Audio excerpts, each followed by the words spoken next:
Okay, so my name is Benjamin Solah. I'm the director of Melbourne Spoken Word, and here with me today I have Lana Woolf, who is the author of a new collection coming out called Reasons You May Think She's My Lover. It's going to be released on November 21st. So just have a few questions for Lana. So maybe start with explaining a bit about what the book is about.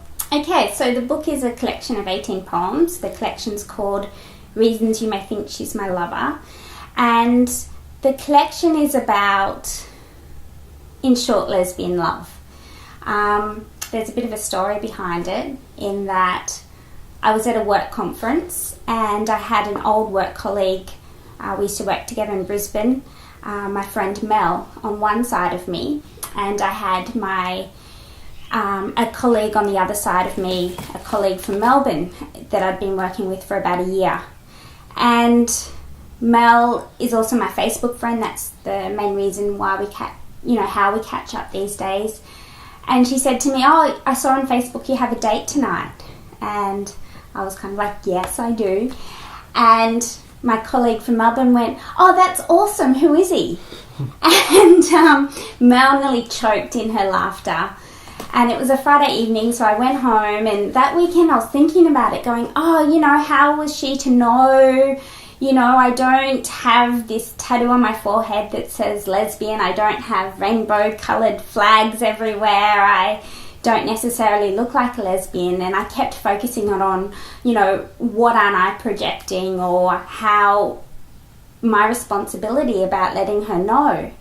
And I was thinking about it, and going, well, actually, that's not the kind of person I am, and it's not my responsibility. It's, I dream of a world in which, there isn't any heterosexism, that there isn't any homophobia, that people don't assume things, and that, who you date or who you fall in love with or who you live with or who your partner is a non-issue. I did go and tell my colleague on Monday. I went into her office and said, "We need to talk." I said, "I'm gay." She went, "Oh, that makes so much sense."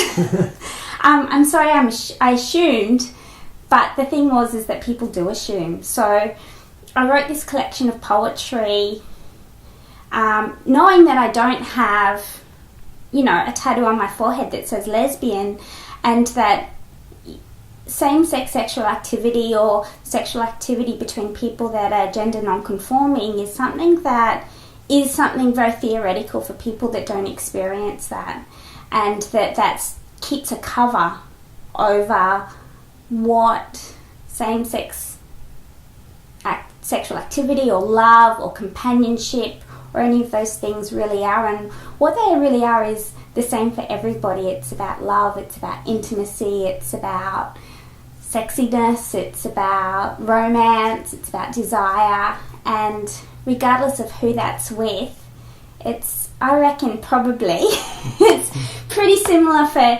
everybody. And so I wrote this collection of poems that kind of highlight those things, that intimacy, that love, that kind of beauty about having a lover that's another woman. Cool, it sounds pretty great. So I guess the poems would all focus on a similar theme. I guess, why do you keep writing about this sort of stuff?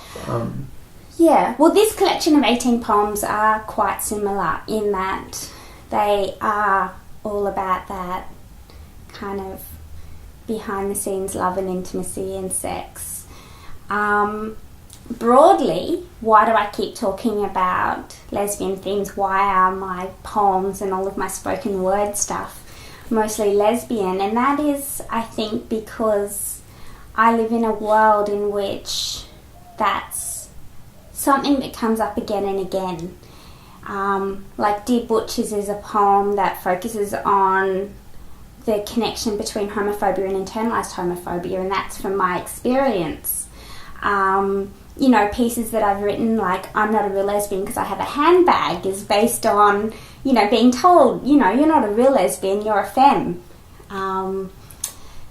So there, I suppose most of my poetry comes from a place of stuff that I'm thinking about that's going through my mind, and things that I feel I need to process. And more often than not, it is about my identity as a lesbian. Cool. And so did you write the poems over a period of time, or...?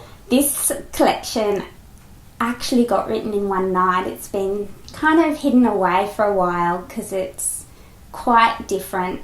Being a spoken word performer, this is a written collection, so there is a difference there. And because, you know, they have been spoken of in the term of intellectual lesbian erotica. So they are quite sexy and, you know, blushing just saying that. So to put it out to the world and, you know, now's time. Yes. So putting the label on erotica, I guess some people might say therefore it doesn't make it political, but do you think erotica can be political, or is it just the act of... So I think, that's like a huge other question. I think erotica is political, but I didn't write these poems actually with that in mind, and I didn't realise that they were so erotic when I wrote them. It was actually a surprise to me.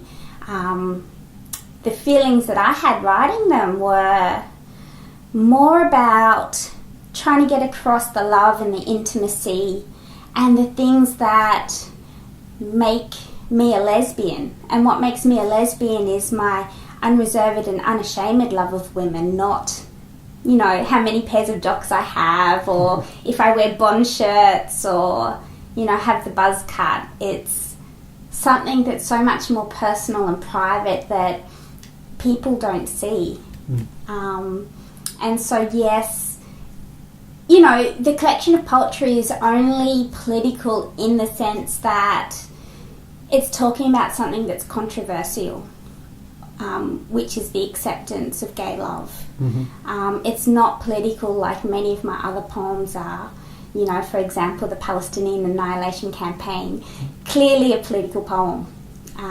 This is quite different. But I suppose talking about homophobia in general and talking... the very act, I guess, of talking about like different forms of sexuality is political in itself. Yeah, it is. But yeah, look forward to seeing the collection gets launched in November. Yeah. So I guess people should look out for the details of that. Sure. Cool. Thanks very much. You're welcome. Done. Excellent.